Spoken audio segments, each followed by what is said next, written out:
आगे चल के। हाँ, जो आगे चल के जो नारायण है उसे याद करना, वो तो सात्विक स्टेज है। अभी साकार में निराकार को याद करना।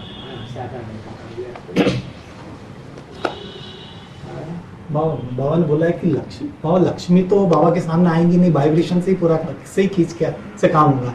तो क्या जगदम्बा भी बाबा के सामने नहीं आएगी क्या? जगदम्बा तो सबसे ज्यादा सामने आती है? जगदम्बा का तो सबसे बड़ा मेला लगता है, वो किस बात की यादगार है? अरे जगदम्बा का जो बड़ा मेला लगता है किस बात की यादगार है? कि मिलन मेला प्रैक्टिकल में साकार शरीर से जितना जगदम्बा ने मनाया है उतना तो और किसी ने। वो तो आने वाले समय की बात पूछ रहा हूं। हाँ, आने वाला हो या जाने वाला हो, पीछे का समय में तो टोटल पीरियड में इतना मिलन मेला और किसी ने मनाया ही नहीं। इसलिए जगदम्बा का मेला सबसे जास्ती लगता है। लक्ष्मी बाबा के सामने आएंगी नहीं है? लक्ष्मी बाबा के सामने नहीं आएगी, टोटल वाइब्रेशन से काम करेगी। हमेशा सामने ही रहती हो तो। अरे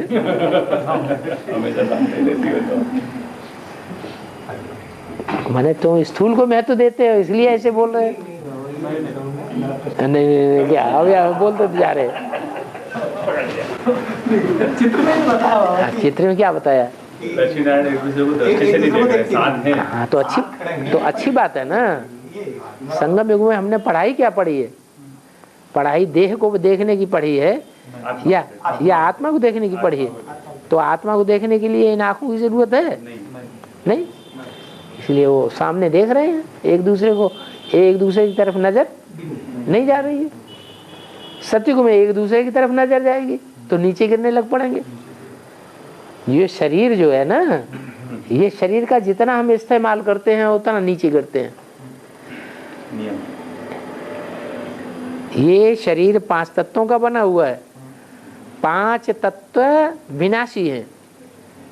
इनसे हम जितना भी सुख खींचेंगे उतना हमारी आत्मा विनाश की तरफ जाएगी। इसलिए शंकर जी को हमेशा क्या करते हैं? हमेशा निराकारी स्टेज में बैठते हैं ज्यादा से ज्यादा, ताकि देह का आकर्षण प्रकृति का आकर्षण से परे हो जाए, प्रकृति जीत बन जाए। प्रकृति के आकर्षण में रहेंगे तो प्रकृति चढ़ बैठेगी, प्रकृति का अधीन हो जाएंगे। फर्स्ट क्लास भक्त उदाहरण दिया। फर्स्ट क्लास भगत नारद जैसे। हाँ, और फर्स्ट क्लास भक्ति। फर्स्ट क्लास भक्ति। मीरा जैसी नाम मीरा तो कलयुग में हुई है। तो मीरा है वो कंफ्यूज हो जाता है थोड़ा, छोटी मम्मी का पार्ट है या बड़ी मम्मी का पार्ट है? मीरा माने शाहजादी, बच्चे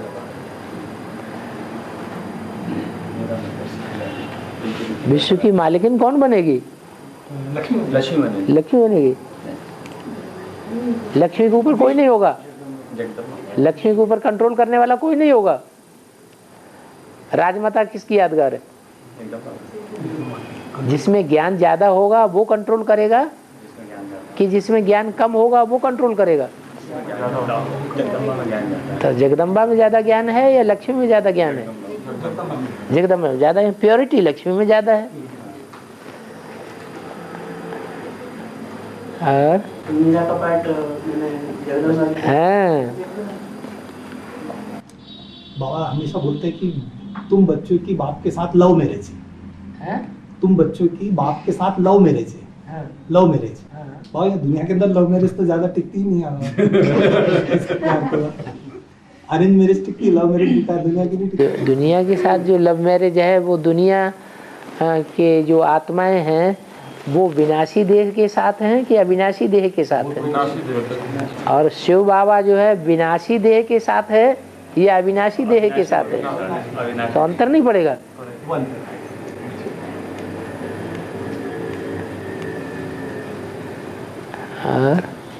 बाबा ने बोला है कि तुम असली याद में बैठोगे तो दर्द वर्द सब भूल जाओगे। हाँ, तो सही।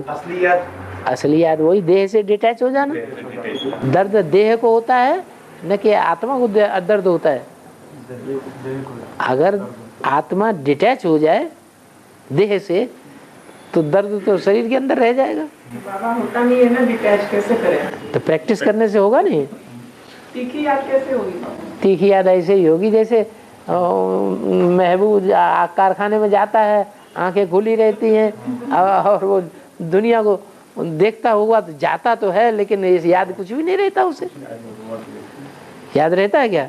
उसे पूछा जाए तुमने रास्ते में किसको किसको देखा, तो कहेगा हमें तो महबूबा याद थी, हमें नहीं किसी की याद। तो जब वो भूल सकते हैं इंद्रियों के द्वारा जिनको देखा ही नहीं, क्यों नहीं देखा? क्योंकि मन दूसरी जगह लगा हुआ था। तो ऐसी प्रैक्टिस हम कर दें, ऐसी प्रैक्टिस बना है याद की। बाबा माउंट आबू में एक मुरली में आया था कि अपने आप को एक कोठरी में बंद कर लो, बाप को याद करो। तो क्या ये सही है?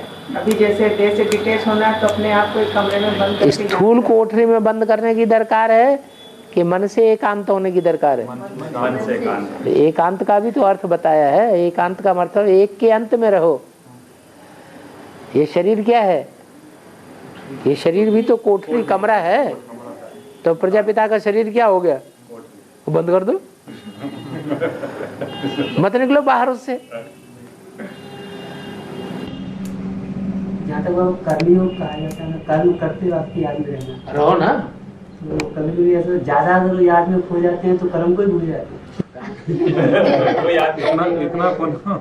योग है कर्म सु कौशलम। जो सच्चा योग है कर्मों में कुशलता लाता है। कर्म जो है अच्छे बनते हैं, श्रेष्ठ बनते हैं। दूध फैल गया तो कर्म क्या हुआ कि हम बाबा की याद में दूध गर्म कर रहे थे। वो क्या तुम्हारा बाबा की याद कैसी है? तो दूध लुढ़क गया। महबूब जा रहा था और इतना महबूबा की याद में इतना खोया हुआ है कि उसको चलते हुए भी कोई मतलब दिखाई नहीं पड़ा। तो दिखाई नहीं पड़ी तो कर्म तो कुछ हुआ नहीं। लो कर्म तो करिए आने जाने का कर्म कर रहा है, आंखों को खुली रखने का कर्म कर रहा है या बंद रखने का कर्म कर रहा है? तो फिर ऐसे कैसे कह दिया कर्म नहीं कर रहा है? लेकिन कर्म का जो फल है वो नहीं मिला।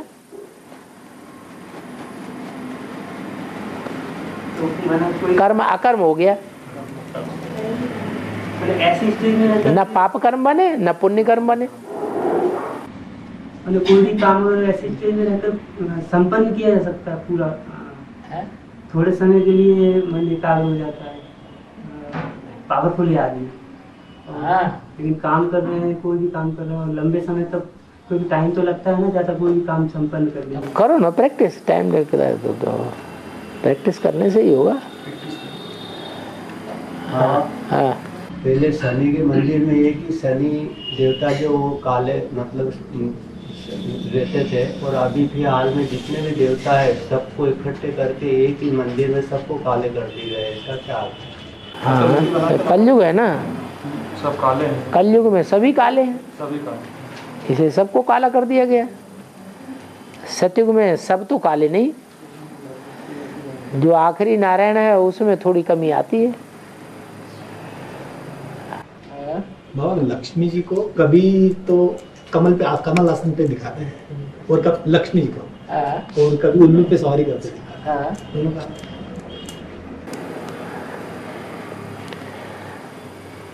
लक्ष्मी जब पुरुषार्थी जीवन में है तो उल्लुओं पर ही सवारी करती है।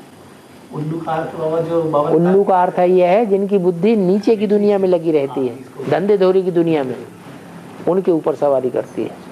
वो उसके ऊपर फिदा होकर के ढेर सारा धन लुटाते हैं। तो संगम तो है संगम की बात है। कमल है कमल संपन्न हो गई तो कमल फूल।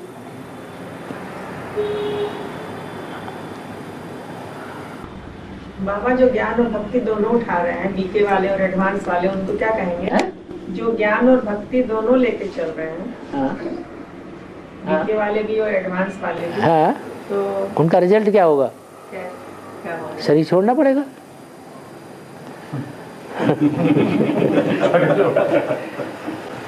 तो भक्ति छूटेगी नहीं ना? क्या छोड़ना चाहेंगे तो छूटेगी, ज्ञान बुद्धि में धारण करेंगे तो छूटेगी।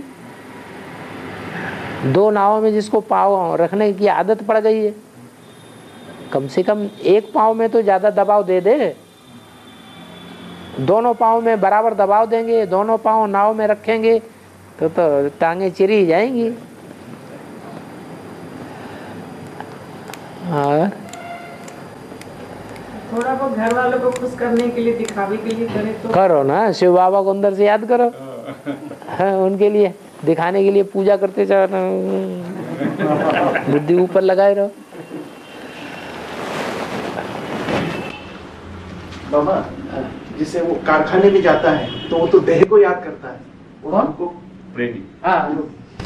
लेकिन हमको तो साकार में निराकार को याद करना है ना। तो करो ना, तो वो तो देह को कि मुर्दे को तो नहीं याद करना, तुमको मुर्दे को तो नहीं याद करना है। मुर्दे को याद करना है या साकार में निराकार को याद करना है। अगर उसमें शिव न है तो पत्थर बुद्धि है, पत्थर ठिक्कर का है या पारस है। अगर उसमें शिव निकाल दो तो पत्थर ठिक्कर आखिरी जन्म में है। शिव है तो पारस, है? शिव है तो पारस। हाँ,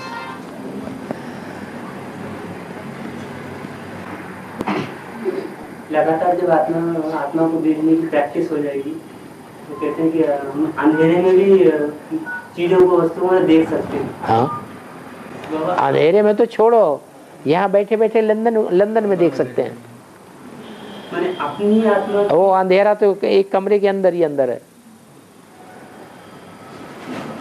दूर देख सकते हैं। अंधेरे में भी, दूर की दुनिया में अंधेरा लगा पड़ा है, रात है, तो भी देख सकते हैं।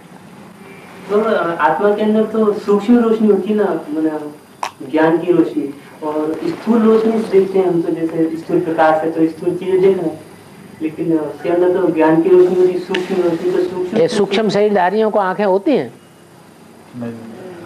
वो कैसे देख लेते हैं? वो अपने घोड़े में कैसे प्रवेश कर जाते हैं? जिस घोड़े में प्रवेश करना उसी में प्रवेश करेंगे, तो उन्हें वो चेहरा कैसे दिखाई पड़ जाता है? वो आत्मज्ञानी होते हैं क्या? आत्मा को पहचान लेते हैं क्या? शरीर को देखते हैं ना, तो कौन सी आंख देखती है? उनकी स्थूल आंखें तो है नहीं।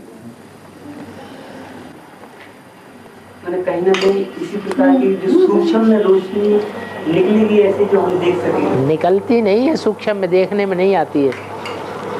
इन आंखों से देखने की बात नहीं है। क्योंकि वो सूक्ष्म है ज्यादा। हाँ जी। और बाबा पहले थोड़ा सा खाते थे और 15-15 दिन तक युद्ध लड़ने के लिए आते थे और घोड़े पे ही सो लेते थे, तो वो गोष्ठी हमारी कब बनी? क्या बोला? थोड़ा खाते थे पहले युद्ध लड़ने के लिए जाते थे, वो लोग युद्ध भी लड़ते थे और घोड़े पे ही सो जाते थे और वहीं पर ही खा लेते थे। थोड़ा सा ही खाते थे। वो बाबा उसमें दिखाया कि एक सीरियल चला है वो टीवी में, रणजीत सिंह, तो उसमें बताया गए हैं कि 10 धर्म के जो 10 गुरु हुए ना, जो सिख धर्म में, तो उसमें दिखाया गया कि जो मुसलमानों से लड़ाई लड़ते थे तो वो मुसलमान राजा बोलते थे कि वो कहाँ छुपे रहते हैं, कैसे वार करते हैं, सब लूट ले जाते हैं हमारा। तो घोड़े तो वहाँ पे बताते थे कि वो इतने पावरफुल हैं वो राजाएं कि घोड़े पे ही सो लेते हैं, जहाँ जहाँ वहीं खा पी लेते हैं, इतना सा खा लेते हैं, 15-15 दिन तक छुपे रहते हैं, लड़ाई लड़ते रहते हैं। हाँ, क्या वो रुद्रमाला के प्रैक्टिस की बात है, हर बात में प्रैक्टिस चाहिए। हाँ, तब ऐसी प्रैक्टिस करने वाले जो दिखाए हैं तो रुद्रमाला के मरते हैं ना, जैसे बाबा राजा स्थापन करने जाते हैं उस समय की बात। आत्मा में जो भी शक्ति आती है वो कहाँ से आती है? कौन सी युग से आती है? संगम युग। पुरुषोत्तम संगम युग में शक्ति भरी जाती है, और शक्ति कुछ डायरेक्ट भरते हैं, कुछ इनडायरेक्ट भरते हैं। तो जो डायरेक्ट शक्ति भरने वाले हैं उनमें ज़्यादा ताकत आएगी, या जो इनडायरेक्ट भरने वाले हैं उनमें ज़्यादा ताकत आएगी? डायरेक्ट वाले, तो डायरेक्ट वाले रुद्रमाला के मण के हैं। बाबा को याद करते हैं तो एक नशा सा जैसे आने लगता है, आलस नहीं लेकिन एक आंखों में जैसे भाई का वो नशा भी हमेशा नहीं आता है। पूर्व जन्म में अच्छे कर्म किए हैं, वो अच्छे कर्मों की रील जब उदय होती है तो नशा आता है। और जब बुरे कर्म किए हैं तो कितना भी तुम अच्छा पुरुषार्थ करो, कितना भी याद करने की कोशिश करो, वो नशा आएगा ही नहीं।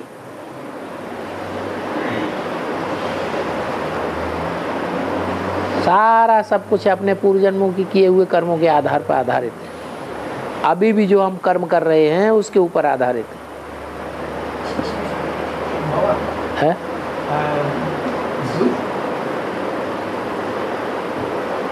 है? और दुनिया में ध्यान के आधार पर, ध्यान के द्वारा धन को अर्जित करते हैं। दुनिया में जितना ऊंचा जिसके पास ध्यान है उससे वो धन अर्जित करते हैं। ध्यान मैंने एकाग्रता, नॉलेज भी कह सकते हैं। जैसे बड़े बड़े पैकेज जो लेते हैं बड़ी बड़ी कंपनियों में जो आते हैं, वो उनके ज्ञान या उनके नॉलेज के आधार पर उनको बड़ा पैकेज मिलता है, धन। तो ध्यान के आधार पर वो धन अर्जित करते हैं। धन के द्वारा धन अर्जित करते हैं। हाँ, ध्यान के द्वारा धन को अर्जित करते हैं। यहाँ भी ऐसे, यहाँ भी हम जितना ज्ञान जो है दूसरों को बांटेंगे उतना हमारा मंथन ज्यादा चलेगा। मंथन ज्यादा चलेगा तो हमारा धन बढ़ेगा।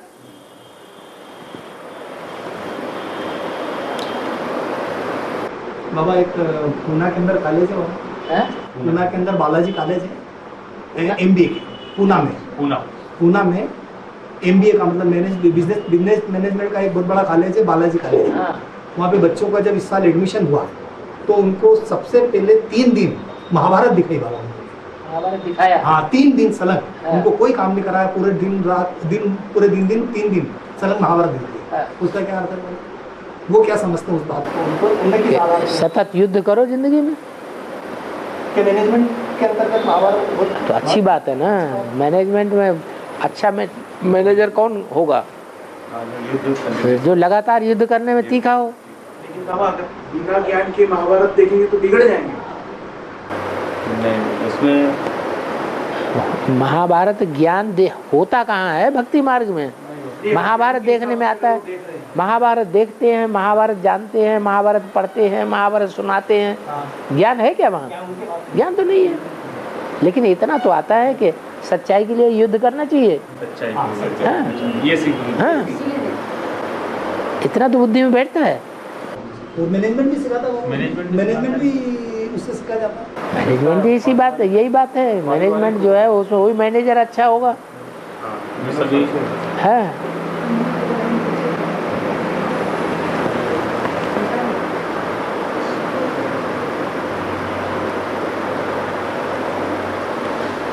लो, स्कूल में तो फाइनल पेपर की डेट पहले से ही बताते हैं। ये बेहद के स्कूल में डेट क्यों नहीं बताते हैं?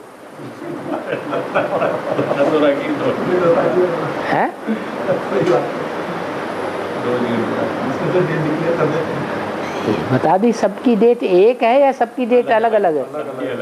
तो तुम्हारी वही डेट है जो तुम्हारी संपन्नता की है।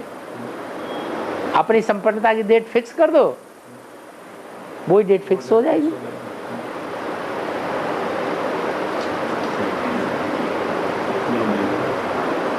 नारायण वाली आत्मा पहले संपन्न बनेगी या और आत्माएं पहले संपन्न बनेगी? तो उसका फाइनल पेपर पहले होगा या बाद में होगा या बीच में होगा? पहले होगा। सबका फाइनल पेपर भी अलग अलग टाइम से है, उनकी डेट भी अलग टाइम से है। जैसे बाबा लौकिक में इंश्योरेंस करवा रखे हैं तो उनको बंद कर देना चाहिए, क्योंकि फालतू में पैसा जाता है बाबा। तो उनको बंद कर देना चाहिए, कोई मतलब नहीं है। हमारा जब रखवाला शिव बाप है, अगर कुछ पैसा वापस मिलता है तो कर लो। जो दिया है वो भी वापस मिल जाए तो अच्छा है। नहीं तो जैसे 10 साल पहले भुज में, अहमदाबाद में, गुजरात में आया था भूकंप, तो सारी कंपनियां भाग गई, एक भी पैसा किसी को नहीं मिला। तो ऐसे ही अगर आप शुरू हो गया तो किसी को कुछ नहीं मिलेगा, क्या फ़ायदा होगा?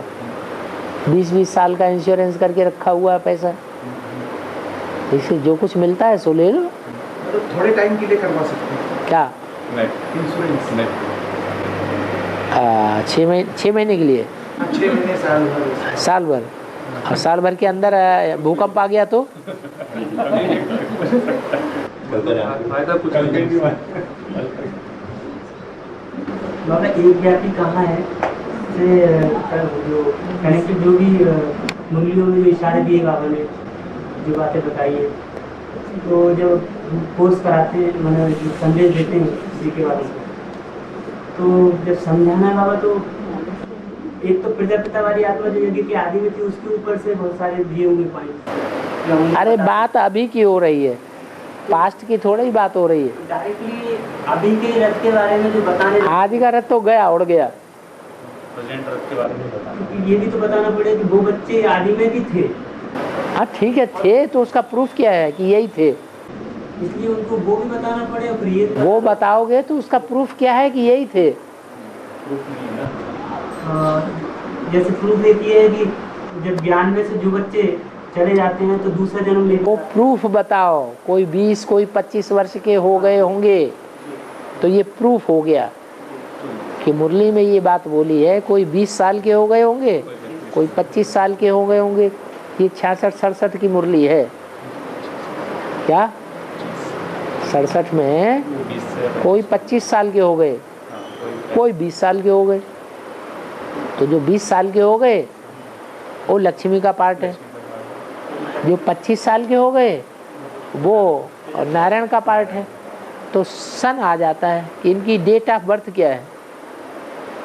जब सन क्लियर हो जाता है तो उनकी उम्र देख के बता दो कि इनकी यही उम्र है। ये तुम समझा सकते हो। ऐसे ही और ढेर सारे पॉइंट निकालो। बहुत सी ज्योतिषियों ने, ढेर सारी बड़े बड़े ज्योतिषी हैं और विश्व प्रसिद्ध है, उन्होंने बहुत अच्छी अच्छी वाणी की हैं। उन वाणियों में से जो बिल्कुल टैली करती हो वो लगा दो, उनके आधार पे क्लियर हो जाएगा। अच्छा, जिस समय ये बोला है सोमनाथ के साथ सोमनाथ ने भी नहीं हो तो सोमनाथ मंदिर बेहद में साबित करो। बेहद में सोमनाथ का मंदिर कौन सा है ब्राह्मणों की दुनिया में?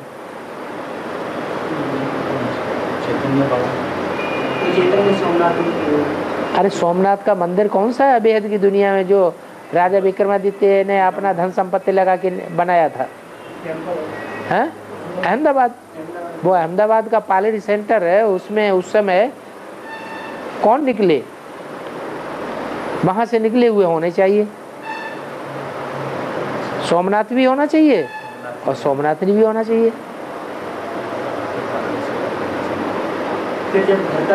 क्योंकि माता गुरु है इसलिए माता जरूर पहले होगी और वो नारायण बनने वाली आत्मा बाद में होगी। वैसे भी भक्ति मार्ग में दिखाते हैं राधा बड़ी थी 3-4 साल और कृष्ण 3-4 साल छोटा था। तो वो आत्मा जिसमें मुकर्रर रथ में पार्ट चलता है वो आत्मा बाद में आई सोमनाथ मंदिर में और राधा वाली आत्मा पहले आ गई। तो ऐसे साबित हो जाता है ज्ञान में आने के आधार पर। तो ऐसे ऐसे ढेर सारे पॉइंट इकट्ठे करके 10-12 पॉइंट बता दो। फरकाबाद वाली बात उठाओ। फरकाबाद वाली बात मालिक को मानते हैं। मालिक तो घर का मालिक तो बाप ही होगा। पॉइंट और तारीख से अगर बताएंगे तो सही रहेगा। हाँ, हमारा आधार ही क्या है? हमारा तो आधार ही मुरली है। बाबा वो एक बात अपनी तरफ से कहते हैं कि ये जो बातें आप बता रहे हैं पॉइंट से लेके हम सुना रहे हैं ये आपके बनाए हुए हैं। हमारे बनाए हुए मुरली में नहीं आए। तो वो अपनी ये तो तुम्हारी लिखी हुई ये तो बोले तुम्हारी लिखी हुई है। ठीक है, हमारी लिखी हुई है तो चलो कुंभ सुप्रीम कोर्ट में आ जाओ। डरते काहे के लिए? हम तो नहीं डरते हैं। डेट देते हैं, वो कहते हैं ये तुम्हारी अपनी बनाई हुई मुरली है, ये तुमने अपनी छपाई है। किताब भी तुम्हारी है, तुमने छपाई है। ऐसे कहने से थोड़ा ही चलता है।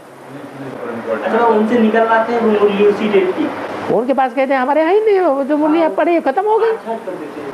तो कोर्ट में जैसे अगर करते हैं अपन उसके लिए हाँ। तो क्या वो खुद मुरलियाँ ओरिजिनल मुरलियाँ निकल के आएगी उनकी तरफ से? हमारे पास है उनका पुराना माल ना, उनके पास नहीं है, हमारे पास तो है। उसी समय वो बोले तो हम उसी समय तो दिखा नहीं पाएंगे, हमारे पास वो चीज रहेगी। हाँ तो मेहनत करो ना, दिखा नहीं पाएंगे तो धंधे धोरी में लगे हुए हैं, धंधे धोरी करने, लड्डू पेड़ा खाने के लिए तो ज्यादा चाव है, खिचड़ी खाने के लिए तुम्हें चाव कहाँ है?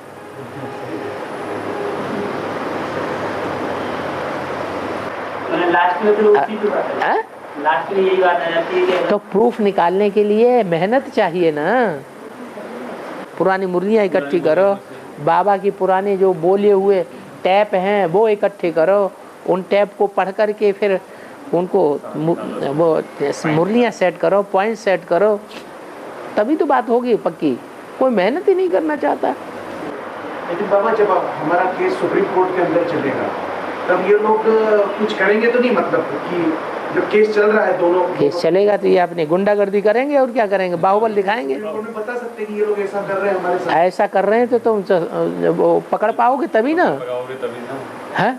तो दूसरों को मोहरा बना के उन्होंने बाबा के साथ 98 में कर दिया, तुमने कुछ पकड़ पाया? वो तो पीछे रहते हैं, करवाते हैं दूसरों से, तो तुम्हारी पकड़ में कहाँ आए? और तुम्हारी पकड़ में तब आए जब सारे केस क्लियर हो जाएं, सारे केस क्लियर होने के बाद उनके ऊपर मुकदमा ठोका जाए, तब जिनके ऊपर मुकदमा ठोका जाएगा वो बताएंगे कि हमको इन्होंने बरगलाया था, इन्होंने पैसे दिए थे। वो ऑफिसर भी फंसेंगे, झूठे केस करने वाले भी फंसेंगे, पुलिस के जिन्होंने गलत झूठी रिपोर्टें लिखी वो भी फंसेंगे, तब बात क्लियर होगी। अभी तो इतनी मेहनत, लंबी चौड़ी मेहनत है ना।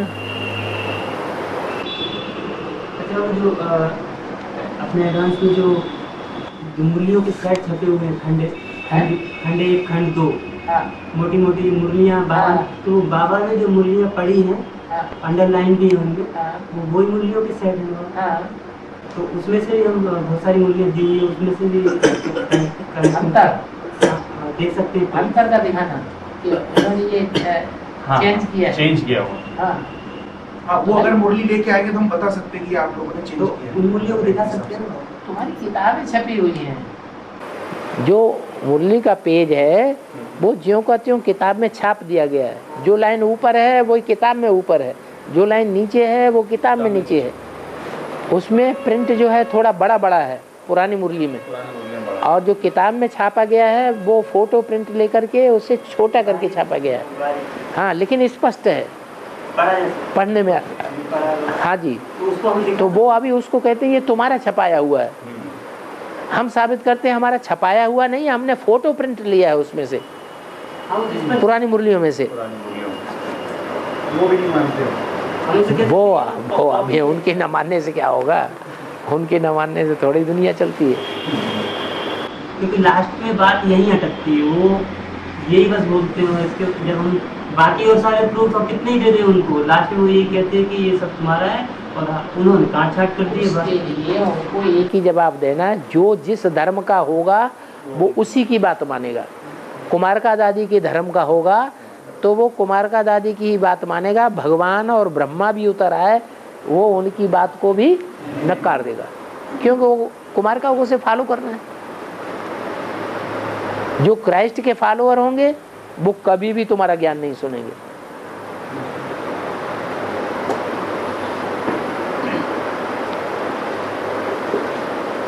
उनके डर से तो नहीं बैठना है बाबा अपने को, उनके डर से, शांति से तो बैठना नहीं अपने को। जैसे आज डर के वो अभी बोर्ड बना के रखे हुए हैं, उनको लगा ही रहे हैं। और डर के बाबा भी तो अंदर कमरे में बैठे। नहीं वो तो खैर ठीक है बाबा, लेकिन वो ठिकाना ठीक है। ये डरना ठीक बात है क्या? ठीक नहीं है। हाँ। लेकिन हमको बोर्ड लगाएंगे बाहर तो उनके कानों में बात जाएगी, जब लड़ने की बात आएगी तो लड़ेंगे। बोर्ड लगाने के लिए मना किसने किया? नहीं लगा रहे ना भाई लोग। कौन नहीं लगा रहे? हमारे नहीं लगा रहे? इंदौर में ही नहीं लगा। भाई का कहना है कि आप बोर्ड लगा दो, तैयारी तो बस बाबा की याद में जो तैयारी तो बोर्ड किसने नहीं लगाया? गीता पाठशाला जहाँ खुली हुई है बोर्ड नहीं लगाया। प्रश्नों की बात हो रही है। बताए नहीं तो हम बताएंगे वो वाले बोर्ड बना के रखे हुए हैं। लगाओ। जवाब आने चाहिए ना पहले इनको। पर तैयारी नहीं है ना बाबा। तैयारी बाबा ने ज्ञान दिया है हमको, तो उस ज्ञान के ऊपर से पॉइंट निकाल के तो हमको जवाब देना है। जो जवाब तुम निकालो ना पॉइंट। निकाल देंगे ना बाबा, निकल जाएंगे। निकल कैसे जाएंगे? नहीं ऐसे निकल जाएंगे बता रहे बाबा की याद में अपने आप अभी ऐसा नहीं है ना, तैयारी तो अपने करनी पड़ेगी। अरे 8 तो क्या 1000 पॉइंट निकलेंगे। हाँ आगे तो निकलेंगे, आगे से नहीं। कोई बैठ जाए रिसर्च करने के लिए तो 1000 पॉइंट भी निकल करके इकट्ठे पूरी किताब सबके तैयार हो जाएगी। परमात्मा सर्वव्यापी नहीं है तो एक व्यापी कहाँ है उसका जवाब मिल जाएगा। पर उसके लिए तैयारी तो करना पड़ेगी ना, ऐसे तो बिना तैयारी बोर्ड लगा के बाबा कमरे में बैठे बैठे रहेंगे और हम तैयारी कर रहे हैं तो वो कमरे में बैठे बैठे तो बैठे कमरे में बैठे बैठे भी तैयारी की जा सकती है। 15 दिन हो गए बोर्ड लगा के कोई तैयारी नहीं कर रहे। तैयारी नहीं कर रहे। बोर्ड लगा के बैठ जाओ, फिर ऊपर से डंडा बजा के जवाब दो। तुम जवाब नहीं दे पाओगे तब क्या करोगे? इसीलिए 8 पॉइंट तक हम 10-15 पॉइंट तो रट ले, कब समझ ले उनको। इतनी तैयारी तो कर लेते हैं, वही कर। अगर तैयारी तो चल रही है लेकिन क्या धीमी तैयारी चल रही है, ये कह सकते हैं। धीमी तैयारी चल रही है, एकदम खास नहीं हो पा रही है। सभी को काम भी रहता है दिन में, तो उतना टाइम मिलता है, सब अपना अपना कलेक्शन लगे हुए हैं कि पॉइंट्स ऐसे मिले, पढ़े, जल्दी से सत्य कर भी रहे हैं। अभी गीता का साकार भगवान कौन की पुस्तक जो मिली है हमको, उसमें करीब 6 पॉइंट के तो पूरे आंसर सही बिल्कुल क्लियर है। तो उसको भी लेकर के हम दुनिया को संदेश क्या, ब्रह्मा कुमारी को क्या दुनिया को संदेश हम दे सकते हैं। हाँ उसमें सारे मैंने क्लियर कर लिया बाबा उसमें। तो उसमें तैयारी की ऐसी कोई बात नहीं है। हमारे सामने कोई भी अगर ऐसा महारथी भी बंद कर आएगा तो नहीं है, 6 पॉइंट की बात नहीं है। पूरे बहुत से पॉइंट गीता भरी हुई उसमें, पूरी गीता भरी हुई। गीता के श्लोक से साबित कर सकता है कि कृष्ण के द्वारा भगवान ने, कृष्ण द्वारा भगवान ने कार्य नहीं किया है। पूरी गीता भरी है दूसरा स्वरूप। तो इसलिए मेरा सोचना ऐसा है बाबा कि उनको लगा दें तो हमसे कोई टक्कर लेने तो आए तो हम उनको जवाब देंगे। बाहुबल का क्या जवाब? नहीं बाहुबल का तो नहीं, बाहुबल करने वाला आएगा ही नहीं। बाहुबल का क्या जवाब देंगे? बाहुबल करेंगे तो हमको तो प्रेम से ही जवाब देना है। प्रेम से ही जवाब देना है ना बाबा। तो क्या करेंगे, मुट्ठी भरे हम क्या युक्ति से काम करें। युक्ति से काम करें। युक्ति से काम करें।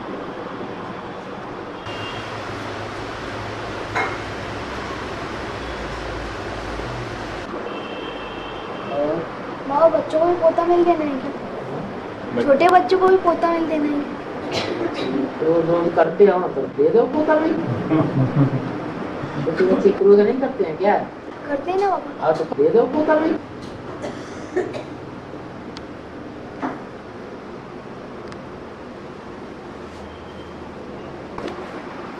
बाबा भक्ति मार्ग में जैसे बताते हैं कि गाय को खेर के खूंटे से बांध दो। गाय को खेर के खूंटे से बांध दो। खेत के खूंटे से? हाँ तो खेर का खूंटा क्यों कहते हो? और सारी ढेर सारी लकड़ियाँ खेर ही को क्यों कहते हो?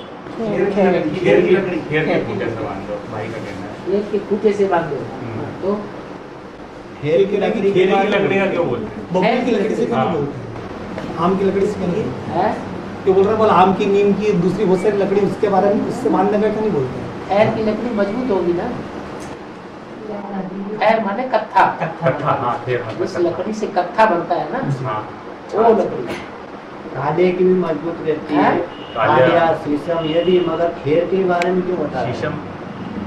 शीशम भी मजबूत है। खैर जिससे कत्था बनता है ना, उससे छाले ठीक हो जाते हैं, घाव ठीक हो जाते हैं। कत्था लगाने से कैल्शियम भी होता है। घाव ठीक होते हैं। दूसरे पान खाते हैं ना, तो जो चूना ही लगा दो, कत्था न लगाओ तो घाव हो जाएगा पूरे पूरे। कत्था लगा देते हैं तो चूने से जितना भी वो होगा डैमेज, वो सब ठीक हो जाएगा। लकड़ी में भी यही गुण होता है। तो कहते हैं आदि सुहन घाव नहीं होने देगा। क्या घाव नहीं बनते। ऐसे ऐसे कहते हैं ना, कृष्ण को वो पूछ काहे की दिखाई गई है? मोर की पूछ। मोर की पूछ जो है वो कड़क होती है या मुलायम होती है? मुलायम होती है। और गेंडे की पूछ कड़क गेंडे की पूछ कड़क होगी। तो कृष्ण को मयूर पंख जो दिखाया जाता है वो प्योरिटी की निशानी है। प्योरिटी की निशानी माने वो जो वो देवहन का अंग है मार मारने वाला, वो मार नहीं मारता ज्यादा। ऐसे खैर को भी दिखाया है, ऊँटा ऐसा हो जो घाव न होने दे, घाव को भरने वाला हो या घाव करने वाला हो? घाव को भरने वाला हो। लेकिन जब ताव में आते हैं, उत्तेजना में आते हैं, तो कामी को याद रहता है कि हम घाव कर रहे हैं कि क्या कर रहे हैं।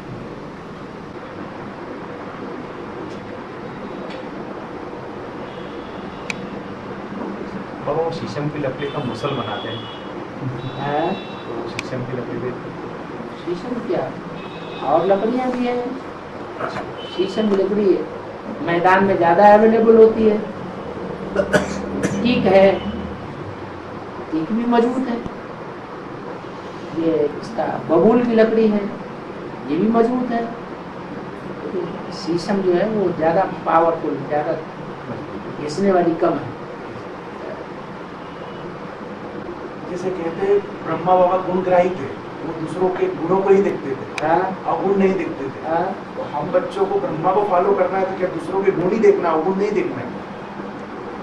सही बात ये है कि हम दूसरों के अवगुण देखेंगे तो हम जो देखें कि आदि बनेंगे, 24 घंटा वही देखने के आदि बनेंगे, तो वो बात हमारे अंदर भी आएगी कि नहीं आएगी?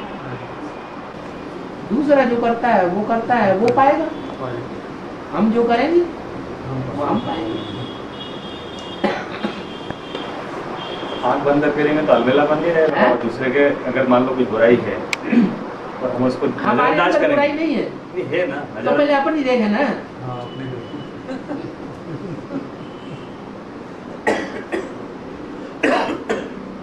पर तो ये भी एक कमजोरी हुई ना, क्या नजरअंदाज कर देना भी, जैसे ब्रह्मा ने किया, हरा सूझा। अपने लिए नजरअंदाज नहीं करते, अपनी कमियों को देखने के लिए। तो पहले अपन ही देखना है कि दूसरों को देखना है? पहले तो अपनी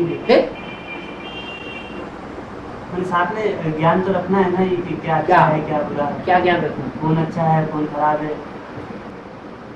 पहले हमें क्या करना है? ज्ञान कौन सा रखना है? पहले तो आत्मा का ज्ञान रखना है कि प्रकृति का ज्ञान रखना है? पहले आत्मा। तो फिर स्वचिंतन भूल करके परचिंतन में गिरना। स्वचिंतन उन्नति की सीढ़ी, परचिंतन पतन की जड़। सिर्फ गीत गाना सीखा है।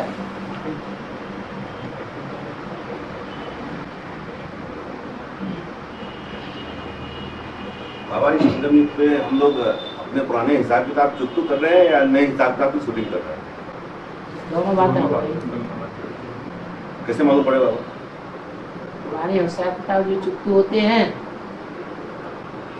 उसमें हमको खुशी होती है, हल्कापन भी आता है। नए हिसाब किताब बन जाते हैं, श्रीमत के बरखिलाफ हम कदम उठाते हैं तो सगुना बोझ चढ़ जाता है, आत्मा भारी हो जाती है, खुशी उड़ जाती है।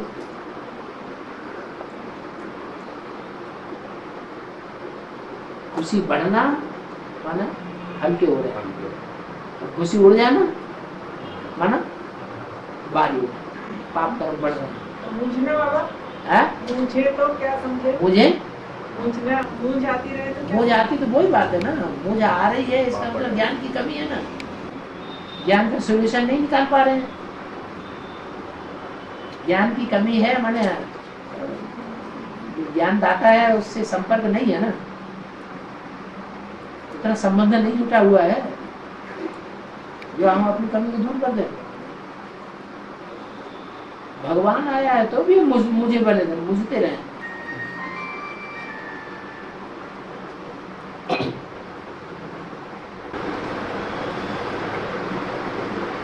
जैसे कहते बाबा कि लाभ लोभ को जन्म देता है, लाभ लोभ को जन्म देता है। सत्य को नई दुनिया में जाने का जो लाभ है, लोभ को जन्म दे तो अच्छा है ना, वो लोभ अच्छा है। तो सात्विक और तामसी की बात है। ये बाहर की दुनिया की धमकी ही होगा। बाबा ये तो धन की बात कर रहे हैं। ये भी ज्ञान धन तो ये भी तो धन की बात है ना। आत्मा का धन है ज्ञान, दुनिया का जो धन है वो बाहरी धन है। तो आदि सो अंत कहा जाता है, आदि सो अंत कहा जाता है, आदि सो अंत, आदि सो अंत। तो आदि में जो वैष्णवी माँ थी, वैष्णवी वैष्णवी वाली आत्मा, तो उसको हम ब्रह्मा कहेंगे बाबा आदि में। कि आदि में पहला ब्राह्मण कौन है? प्रजापिता। इससे पैदा हुआ जगदम्बा माँ जो पहली ब्रह्मा, ब्रह्मा का बच्चा ही ब्राह्मण होता है। तो पहला ब्रह्मा कौन हुआ? ज्ञान के आधार पर प्रजापिता ब्रह्मा को कहेंगे। ब्रह्मा में ज्ञान नहीं होता है।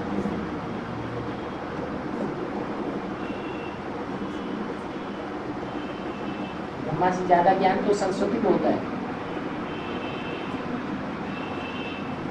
तो फिर प्रजापिता पहला ब्राह्मण है, तो वो किसका बच्चा, कौन से ब्रह्मा का बच्चा है? वो जो पहला ब्रह्मा गीता।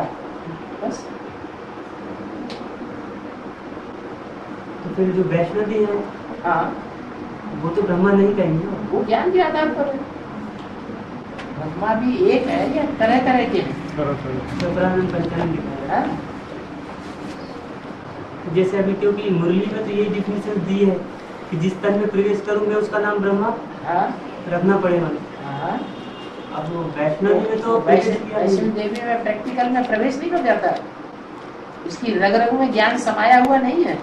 प्रैक्टिकल में प्योरिटी के आधार पर उसकी रग रग में प्रैक्टिकल ज्ञान समाया हुआ है। यह सिर्फ बोल बोल का ज्ञान समाया हुआ है, भगवान नहीं समाया हुआ। सच्चाई प्रैक्टिकल में चाहिए या सिर्फ बोल बोल के लिए चाहिए सच्चाई? प्रैक्टिकल। तो सत्य कोई भगवान कहा जाता है? भगवान को ऐसे पकड़ने की चीज है, उसको पकड़ लोगे। God is truth, Satyam Shivam Sundaram.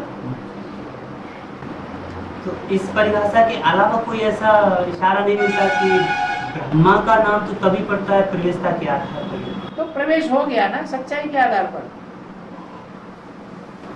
Practical जीवन है ना उसका।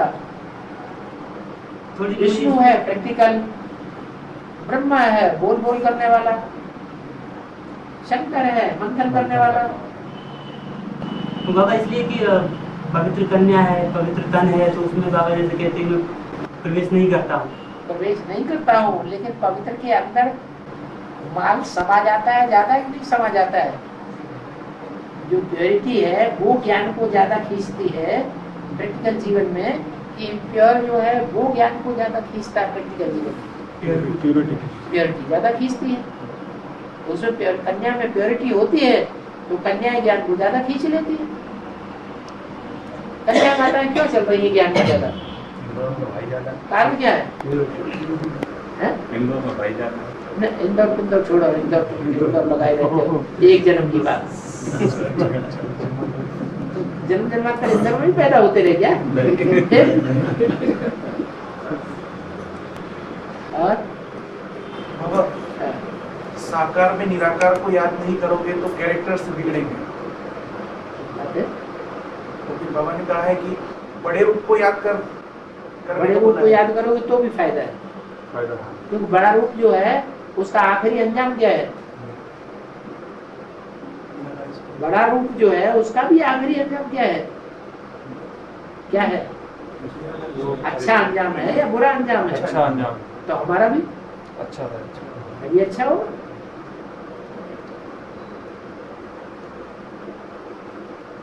अरे भगवान की तो चरण रज भी माथे से लगाते हैं।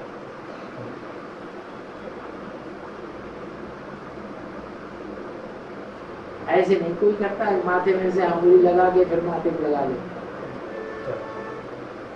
तो नीचा जो सबसे नीची स्टेज है उसको ही पकड़ लिया तो भी कल्याण है।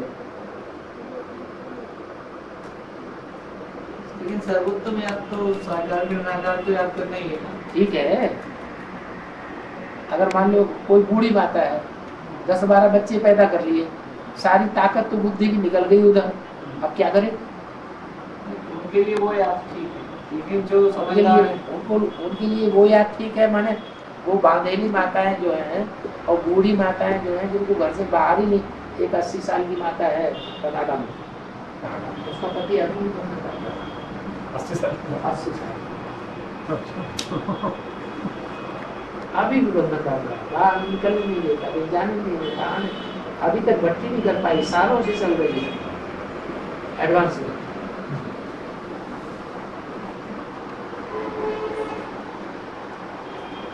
तो क्या ये बूढ़ी माताओं के लिए क्या साकार में याद करना? हमारी बुद्धि जिनकी ज्यादा काम नहीं करती है, बार बार बोलती है, हमें कोई पॉइंट याद नहीं रहता, कोई पॉइंट याद नहीं रहता, कोई बात नहीं। बाबा तो याद रहता है, ऐसा कोई नहीं कहेगा हमें बाबा याद नहीं रहता। कोई बूढ़ी माता को कहते सुना कि हमें बाबा याद नहीं रहता है, कोई बांधेली माता को ऐसे कहते सुना हमें बाबा याद नहीं रहता है। बाबा सबको याद, क्यों याद रहता है? तो साकार में बुद्धि में बैठ गया मुखर रहता है तो वो याद रहता है। अच्छा जो याद रहता है उसे ही याद करो ना, बड़े रूप को याद करो। वो भी अगर पूरा प्यार से याद करेंगे, कभी भी धोखेबाजी से नहीं कर, कोई धोखेबाजी नहीं करेंगे, वफादारी से करेंगे, तो भी प्राप्ति उतनी हो जाएगी। साकार में निराकार को याद करने वालों की बात, इसलिए भक्ति मार्ग कहते हैं सगुण या गुण नहीं कछु भेदा, उभय हरण भव संभव भेदा। साकार और निराकार में कोई भेद नहीं है।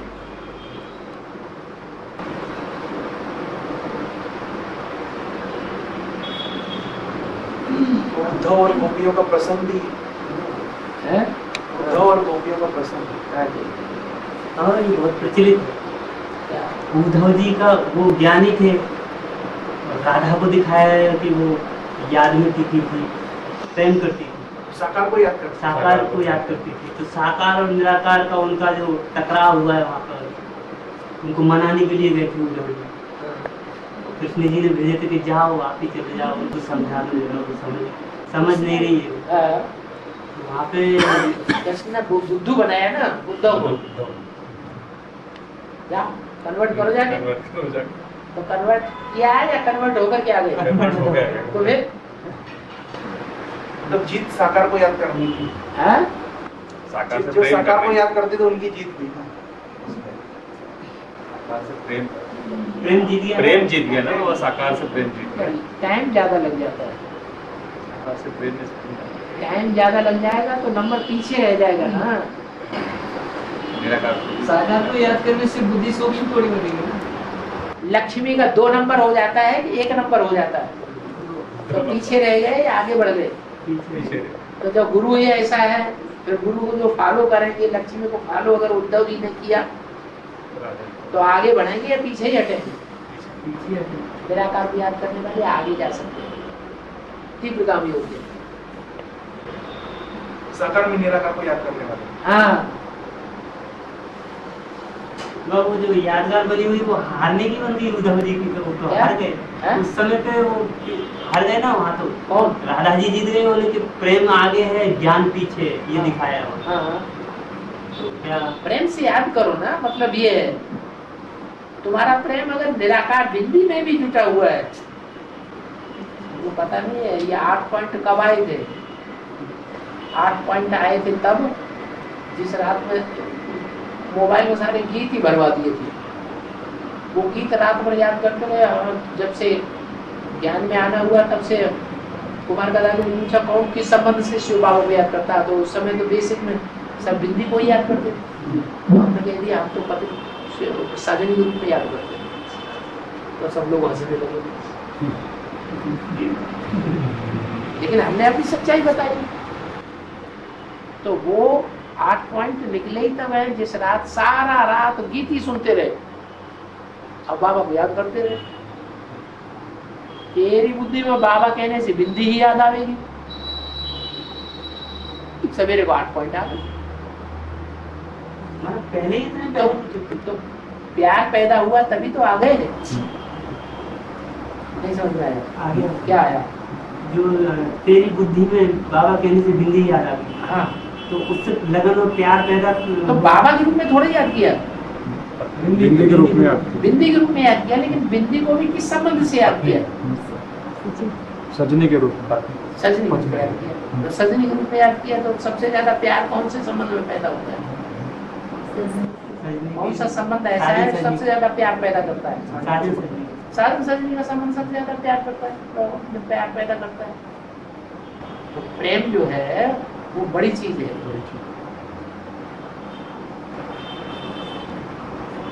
प्रेम गलिया की साखी जाने दोनों समाए है। सूरदास जी ने गीत गाया है, प्रेम जगत का सार और सार में कोई प्यार देहधारियों के प्रति करो तो नीचे गिरेंगे, कोई प्यार निराकार के प्रति करो विप्रति से ऊंचे जाएंगे।